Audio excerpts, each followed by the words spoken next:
দেশের প্রতি ৩ জনের মধ্যে একজন কোনো না কোনো লিভার রোগে আক্রান্ত। সেই হিসেবে দেশের লিভার রোগে আক্রান্ত মানুষের সংখ্যা প্রায় ৫ কোটি।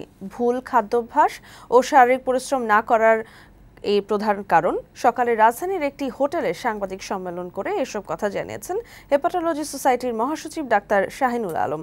লিভার প্রতিস্থাপনের জন্য বছরে অনেক মানুষ বিদেশে গেলেও তা কম খরচে দেশেই করা সম্ভব।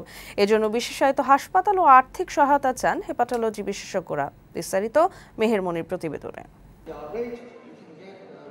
লিভারের বিভিন্ন রোগের বিষয়ে সচেতন করতে পঞ্চমবারের মতো আন্তর্জাতিক লিভার সম্মেলনের আয়োজন করে বাংলাদেশ হেপাটোলজি সোসাইটি, যেখানে দেশের হেপাটোলজি বিশেষজ্ঞদের পাশাপাশি ৮টি দেশের ১০ জন বিশেষজ্ঞ অংশ নেন। এ উপলক্ষে রাজধানীর একটি হোটেলে সাংবাদিক সম্মেলন করে হেপাটোলজি সোসাইটি। চিকিৎসকরা জানান, হেপাটাইটিস বি ও সির সংখ্যা কমলেও ফ্যাটি লিভারে আক্রান্ত মানুষের সংখ্যা ক্রমেই বাড়ছে। আমরা যারা বেশি করে চিনি খাই, আলু খাই, ভাত খাই এবং শারীরিক পরিশ্রম করি না, সারাক্ষণ আমরা টেবিল ওয়ার্ক করে হাঁটাহাঁটি নাই, কোনো শারীরিক পরিশ্রম নাই, তাদেরই বেশি হয়। শহরে জনসংখ্যার আধিক্য ও দূষিত পানি পানের কারণে গ্রামের তুলনায় শহরে জন্ডিস রোগীর সংখ্যা বাড়ছে। প্রতি বছর লিভার প্রতিস্থাপনে বহু মানুষ বিদেশে চিকিৎসার জন্য যাচ্ছেন।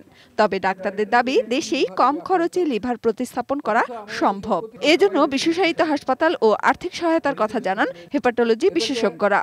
আমরা যদি প্রতিরোধ করতে চাই, আমাদের একটি স্বতন্ত্র লিভার ইনস্টিটিউট দরকার এবং দেশে কমপক্ষে ১,০০০ লিভার বিশেষজ্ঞ তৈরির পরিকল্পনা করা প্রয়োজন। ২০১০ সালে বঙ্গবন্ধু শেখ মুজিব মেডিকেল বিশ্ববিদ্যালয়ে লিভার প্রতিস্থাপন শুরু হলেও পর্যাপ্ত অবকাঠামো না থাকায় তা আবার বন্ধ হয়ে যায়। চিকিৎসকরা জানান, জীবিত ও মৃত উভয় মানুষই লিভার দান করতে পারেন, আর ২০ লাখ টাকায় লিভার প্রতিস্থাপন দেশেই সম্ভব। মেহের মনি, বৈশাখী সংবাদ, ঢাকা।